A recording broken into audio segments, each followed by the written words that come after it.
Aujourd'hui, on va faire un live où on va commenter la...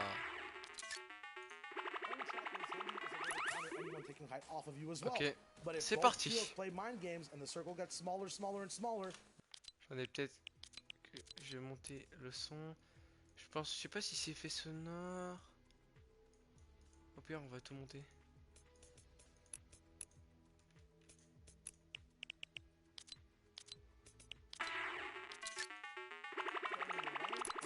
Teams move is a good way to anticipate and prevent disaster from striking before it happens. Although an item overlooked as simple mobility at first, the potential and efficiency of using shockwave grenades as a trio separates the good players from the great. And practicing, reviewing, and watching how plays are set up before they happen is a good way to keep in the loop, improve on mistakes, and get better retakes on height when using one of the most versatile items in the game. Keep your team's position in mind while breaking, jumping, and blasting into the air until you get it just right. And who knows, maybe you can have that top play or amazing clutch that saves your team while competing in the FNCS. Ouais, Champion Series, j'avais pas le titre. Je sais pas quand c'est la prochaine game.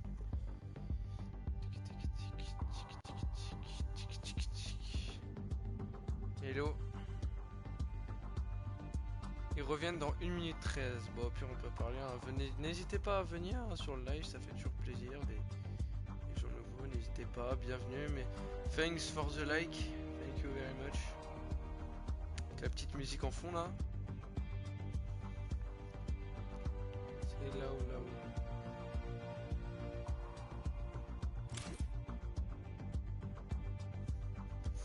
Welcome. Bah attendez, à pire 40 secondes. On peut aller genre...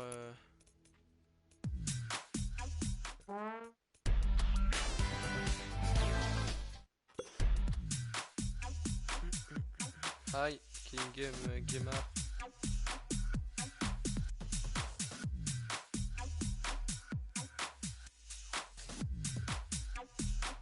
On attend la fin.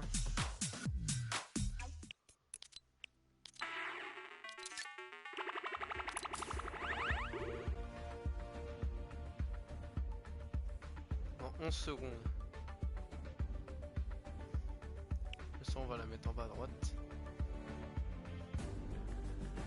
What's up, Fortnite fam? So first of all, sorry about that. We had a little bit of issues on our side with the European matches flushing, but there's been a ton of Fortnite action going on this morning anyway, with Middle East wrapping up their first and second heat. So we have the final results, and we're gonna hop into some of the action. And also, I just want to say, on va avoir des replays des games et on va avoir les résultats finaux. Hinted at it, but you can check out on the FN competitive Twitter and also on the YouTube. On peut voir les résultats des games sur Twitter, sur Facebook. Preview piece we were able to go through, and we talked about what some of our predictions, particularly in the Middle East and European region, are. So make sure you get up to date on that, get what our thoughts and opinions are. But we're going to be hopping into Heat 2, Match 1 of the Middle East region in just a second here. And honestly, I'm excited. It's going to be the first time seeing Middle East in outside of the open tournament format and seeing the top teams really go at it. And honestly, looking at the heats afterward, there are a lot of big changes now up on the board here. You can see there were some differences in the predictions.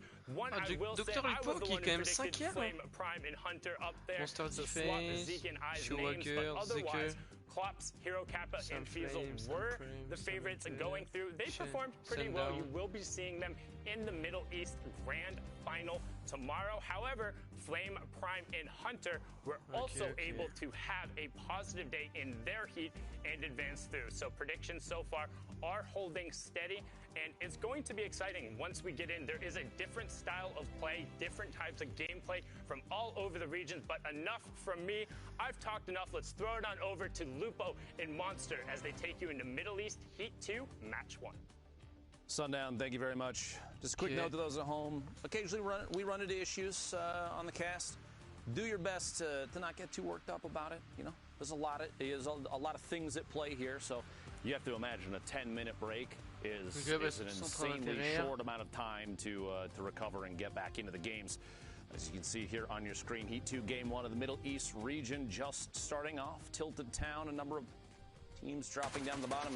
Down here, pressure in the bottom. Premier and the kill pump déjà. Shotgun. An early blue pump shotgun. In tilted down. Oh, As you 190. can see, is honestly one of the most powerful weapons you can get. It just hits so hard for so many up close fights too. Such a clean shot, and that's one of the perks of landing in Tilted Town. You know you're gonna get a boost. You know you're leaving a blue pump, you're leaving with shockwaves. You're guaranteed heals, like guaranteed minimal. Not only going to get yourself some launch pads as well, so this is the place to be, especially if you want to guarantee your loadout. And you stick around just to get back to the lobby. Not much you can do there. You catch one pick, maybe you get a point for your leaderboard, basically, but.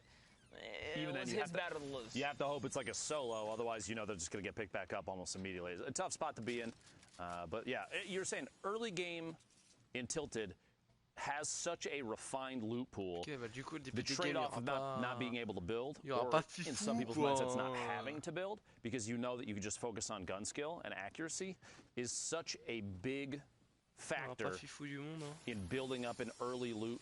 Just the early loot game is it's huge here. Like I said, it feels like crazy.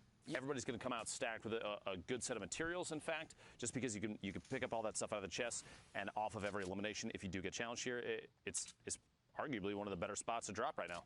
Yeah, I was just going to say, imagine a game where one of these guys bring that double barrel out of Tilted Town, because there are some rules in play where the double barrel shotgun only spawns in Tilted, but you can even take the weapons out of the place as well. Third time's a charm. There we go. I was going to say, he's having a little bit of a struggle there, trying to get up and over. He's got to track down that space bar. It runs away sometimes. Unless they're playing on controller, I guess. My apologies. Controller gang, love you. If anything, Controller Gang has the best movement we've seen so far. These guys can go 360 on the. Clearly, you don't watch my stream, Monster. I appreciate it, though. Yeah. But all right, now we're looking at Happy Hamlet here. A little bit of a standoff. Moon, Minzu, and Kinji here have that high ground. There's 3 teams here. The prediction from 4 of the 5 of us, one of the players, Klops, going down in the feed up top there. You hate to see that. And if I had to guess, I actually did a Middle Eastern VOD review. They land towards Junk Junction, so they must have had some kind of problems over at Haunted Hills, but we'll talk about that in just a bit here, as Kenji uses a valuable shockwave to try and take the high ground here, and he is going to get chipped just a little bit. And such a nice pinch going on right here. And this is one of our newer competitive regions, so, you know, a little bit of catch-up, right, to catch up to the rest of the competitive scene per se. I wouldn't even say that, honestly, because some of these players are so good, Monster. I mean, we've even watched each other grow very quickly playing the game just from watching these competitive experiences. You have opportunities like this. Look at that. The Kiji immediately flicks up, gets the knockout, and trying to shockwave from, over the top. But you have to understand, these players in the Middle East region have been asking for their own region for quite a long time, so you know they've been watching the competitive experience between all these other regions. That kind of